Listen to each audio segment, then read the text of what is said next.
Hi everyone, it's Fiona again. So I'm back with part 2 of how to make a junk journal for beginners. So in the last video we did our cover and put pockets in the front and back. If you haven't seen that one, I'll link it below. So now we're going to put in the pages, and I've got all my pages ready here. And I'll just show you what sort of things you can use. This is fairly small journal. It doesn't have a lot of pages in it. I've made up 3 signatures of pages. So a signature is a bunch of pages folded up. So I've got 3 signatures, and each signature I have 6 folded pages. So that makes 12 pages, or 24 front and back. And you can use, originally junk journals were made out of junk or junk mail. So they used to use old envelopes, old clippings out of magazines, old newspapers, and put things like ephemera, like tickets and memorabilia and things like that, and fill them up that way, or use them for anything, for a shopping list or just taking notes. You can also use your junk journal to do art in and use it as an art journal. So it's up to you what you'd like to use. And obviously we also these days have these printable kits. So I'm using some of my kit. The cover I use the cherry blossom, and some of the coffee stain newsprint, and in this one I've used the pages from the coffee stain newsprint and a few other things.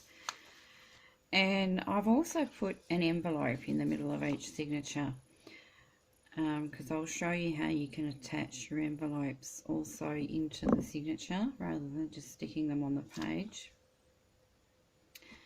So this one, I'll just take this off. I was just holding all the pages together with that. The first page is a page out of the coffee stain newsprint kit, and I've just cut my pages down to fit inside here. So what I don't mind them being the same height as my journal, as in this way. So I made it exactly the same height as the journal, but just a tiny bit shorter this way, only, you know, a couple of, again, 2 or 3 millimeters. I just brought the pages in a little, because I actually don't mind my pages kind of sticking out a little bit here and there. I quite like that look. So I've got a page from the kit here. And then I've got some coffee dyed papers.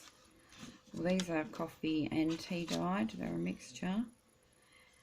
In another video I'll show you how I coffee dye my papers, because I've kind of found a quick way of doing it. It can be quite a lengthy process. But you can use plain paper if you don't like the vintage look. There's another page from the kit, coffee dye. These are some leftover pages that I had from the cherry blossom papers. And then I've used some brown paper as well. I really love using brown paper. And an envelope.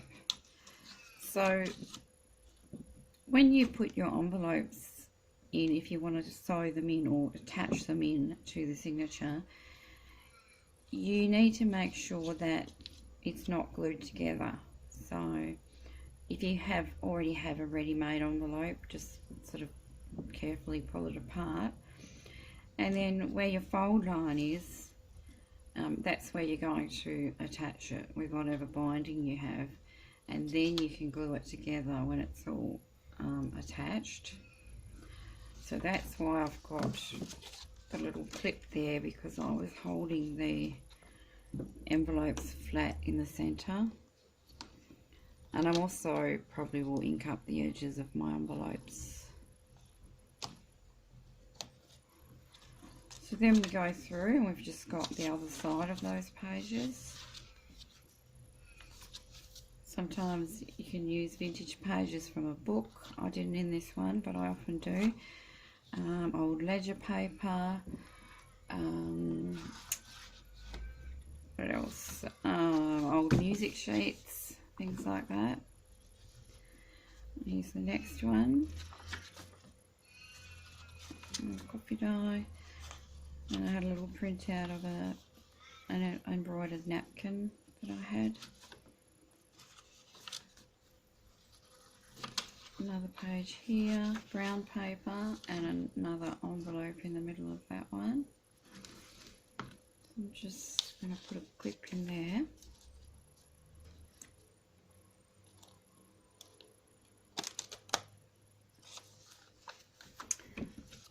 And this one is pretty much the same.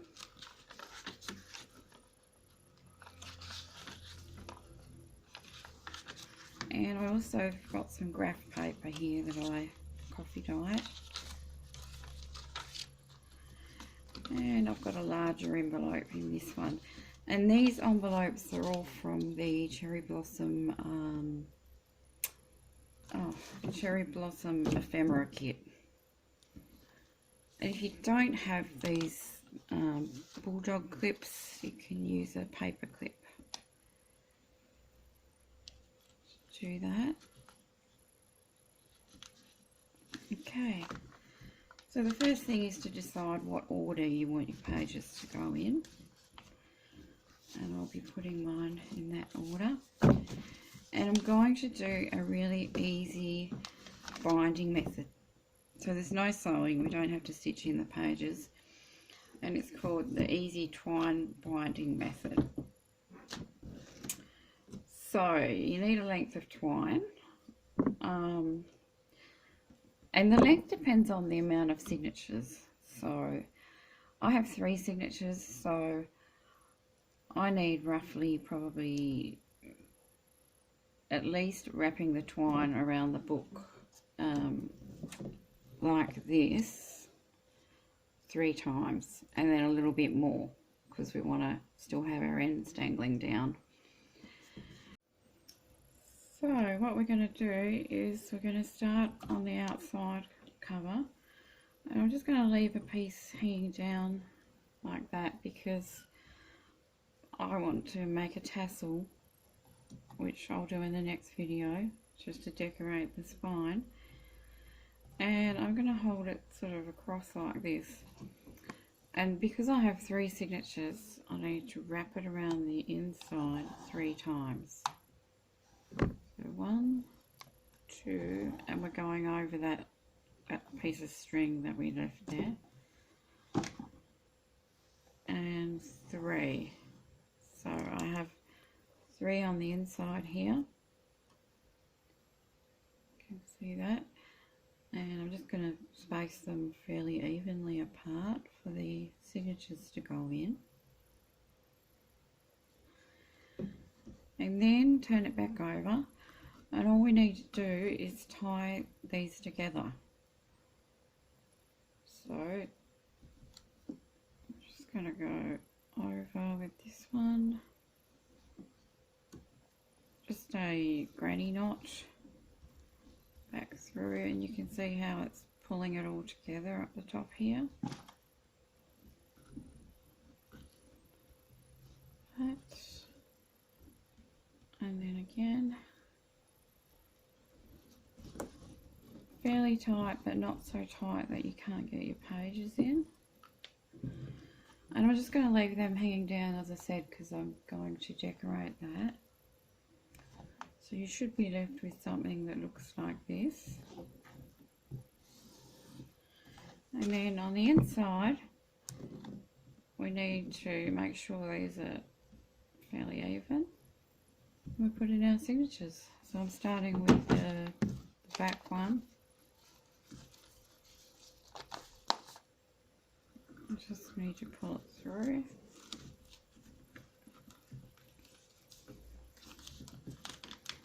Which can be a bit of jiggling, but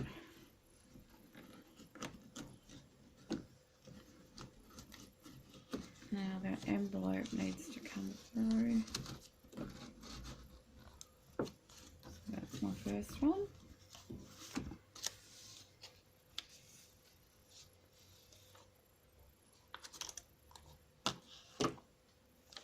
And the second one. It is a really easy binding method, and I actually quite like it because I like the look of it as well on the outside of the spine. And if you want to, you can add extra pages, and you can, if your pages are full and you want to refill it, you can refill it like this.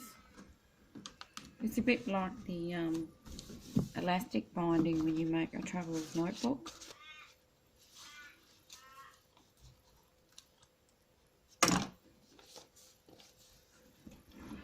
My last one is going in.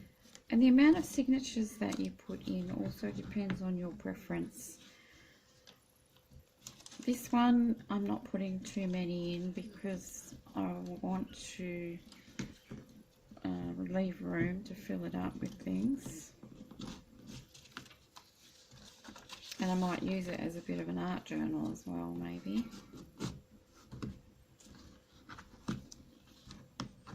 If I do keep this one for myself, I'm not sure yet. Okay, so that's in there now too. So have a look, make sure spaced out there nicely.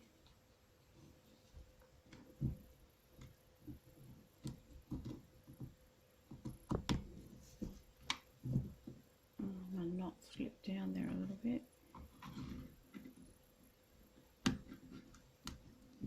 Okay, so that is the twine binding. So I'm going to go ahead and just ink up my envelopes and glue them together. But first of all, I wanted to do just a little decoration on the cover. I'll just show you what I'm going to do here. I found this little offcut from my kit, the little newspaper one. At the top it had the word journal, so I thought, oh well, I might use that on the cover. And then I found these little chipboard frames that I had, so it just fits on there, so I thought that I would use that. But the first thing I'm going to do is I'm going to just paint this black, and then I'm going to add a little bit of gold paint on there just for a bit of definition. So I'm going to go ahead and do that, and then we'll come back in the next video just to show you how you can decorate your cover and down the spine and inside your journal as well. Okay, so thanks for watching. Bye bye.